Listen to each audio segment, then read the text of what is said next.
1990년 9월 12일은 우리나라 역사상 최악의 홍수로 꼽히는 한강 대홍수로 행주대교 한강 제방이 붕괴된 날입니다. 나흘 동안 하늘에 구멍이 뚫린 것처럼 비가 쏟아져 내렸어요. 결국 한강 하류에 행주대교 부근 제방이 무너져 내린 거죠. 뚝까지 무너뜨린 대홍수로 126명 사망, 37명 실종, 18만 명의 이재민이 발생한 대참사였습니다.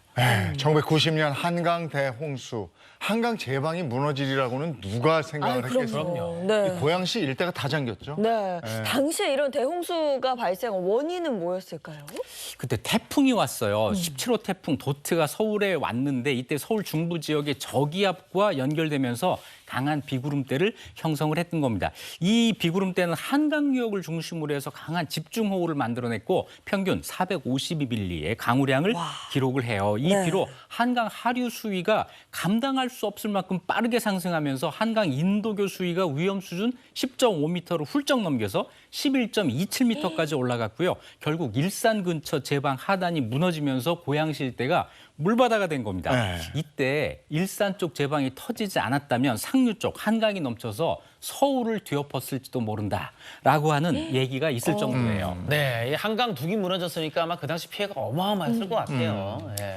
이때는 신도시 개발 전이라서 일산이 지금 같은 도시가 아니었어요. 그래서 고양시에서 농업으로 생계를 이어가던 농부들에게 치명타를 입혔는데요. 농경지 5천 헥타르가 침수가 됐고 이재민이 된 5만 명의 주인들은 행주산성 등 고지대로 대피를 합니다. 미처 대피하지 못한 주민들은 물 위로 살짝 올라와 있는 지붕 위 이런 데 올라가서 구조를 기다렸어요. 서울도 피해가 심각했는데 강동구 지역의 풍납동, 천호동 이런 데가 완전히 물에 잠겼고 강동구청 건물까지 침수됐고 유람선이 떠내려가다가 마포대교 교각에 부딪혀서 교각이 파손이 됩니다. 노량진 수산시장 일대도 전부 침수되고 구로공단도 물에 잠기고 도로, 철도, 전기, 수도, 전화 이게 전부 정상 가동되지 않는 피해를 입었습니다. 근데 그때 90년대 우리나라 직장인들 정말 대단했어요. 물이 가슴까지 차는데 그걸 뚫고 이렇게 서류 가방 들고 이러고 직장에 출근하는 모습. 이게 뉴스에 나왔잖아요. 근데 그때 늦으면 그것도 지각 처리했대요. 대단했어요. 그중에 1인이 여기 있습니다. 그래요? 네, 저 그때 출근했어요. 지금은 60, 70대가 되었을 우리나라 직장인들 정말 물이 찬 와중에서도 지각은 해도 결근은 할 수 없다. 이런 일림으로 튜브를 타고 뗏목 타고 수영하고 이렇게까지 출근을 했습니다. 저는 그 정도는 아니었습니다. 자, 그 당시 모습 한번 보실까요? 그러나 바쁜 출근길을 멈출 수는 없습니다. 허벅지까지 차는 물이지만 걸어서 출근할 수밖에 없습니다. 이래서 직장마다 학교마다 지각 사태가 속출했습니다. 개봉동 일대와 삼성동, 대치동의 저지대도로, 풍납동 주변 등 물에 잠긴 저지대 지역은 대부분 도로 기능을 완전히 상실했습니다. 간이 뗏목과 보트 등이 차량의 기능을 대신했습니다.